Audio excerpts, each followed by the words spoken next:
ഇന്നലെ ഞാനിട്ട ഒരൊറ്റ വീഡിയോ കൊണ്ട് എനിക്ക് മനസ്സിലായി ഷാനവാസിന് എത്രമാത്രം ആരാധകരാണ് ഉള്ളതെന്ന്. ബി ഹൗസിലേക്ക് ഷാനവാസ് ഇതുവരെ തിരിച്ചെത്തിയിട്ടില്ല. ഇന്ന് അനുമോൾ ബിഗ് ബോസിനോട് ചോദിച്ചിട്ടുണ്ടായിരുന്നു ഷാനവാസ് ഖാന്റെ വിശേഷം എന്താണെന്ന്. ആ സമയവും ബിഗ് ബോസ് പറഞ്ഞത് ഡോക്ടർമാരുടെ നിരീക്ഷണത്തിൽ തന്നെയാണ് എന്നാണ്. കൺഫെഷൻ റൂമിൽ നിന്ന് ഷാനവാസിനെ ഹോസ്പിറ്റലിലേക്ക് മാറ്റുന്നതിന് മുന്നേയുള്ള ഇമേജസുകളാണ് നിങ്ങളീ കണ്ടുകൊണ്ടിരിക്കുന്നത്. ആ കണ്ണിൽ നിന്ന് തന്നെ നമുക്ക് മനസ്സിലാക്കാൻ പറ്റും ഷാനവാസ് അത്രയും ടയേർഡായിട്ടുണ്ട്.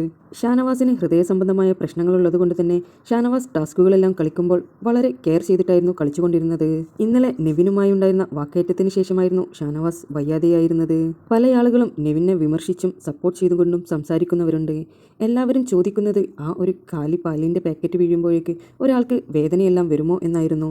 എന്നാൽ അന്ന് കാലത്തെ ഭക്ഷണവും മരുന്നുമൊന്നും കഴിക്കാത്ത ഒരു വ്യക്തി ഇത്രയും ഷൗട്ട് ചെയ്ത് സംസാരിക്കുകയും മൊത്തം സ്ട്രെസ്സാവുകയും ചെയ്തതുകൊണ്ട് തന്നെ വല്ല പാനിക് അറ്റാക്ക് പോലെ വന്നതായിരിക്കാം.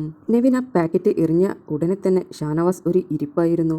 ആ ഇരുത്തത്തിൽ നിന്ന് തന്നെ ഷാനവാസ് കിടന്ന് വിറയ്ക്കുന്നുണ്ടായിരുന്നു. അതെല്ലാം ലൈവിൽ നന്നായി തന്നെ വിസിബിളായി കാണുന്ന ഒന്നായിരുന്നു.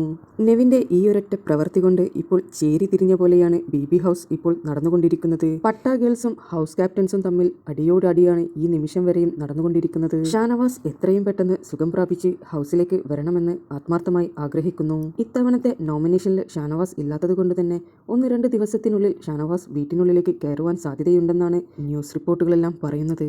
നിങ്ങൾക്ക് ബിയുടെ പുതിയ അപ്ഡേറ്റ്സ് അറിയുവാൻ താല്പര്യമുണ്ടെങ്കിൽ എൻ്റെ ചാനൽ സബ്സ്ക്രൈബ് ചെയ്ത് സപ്പോർട്ട് ചെയ്യുക.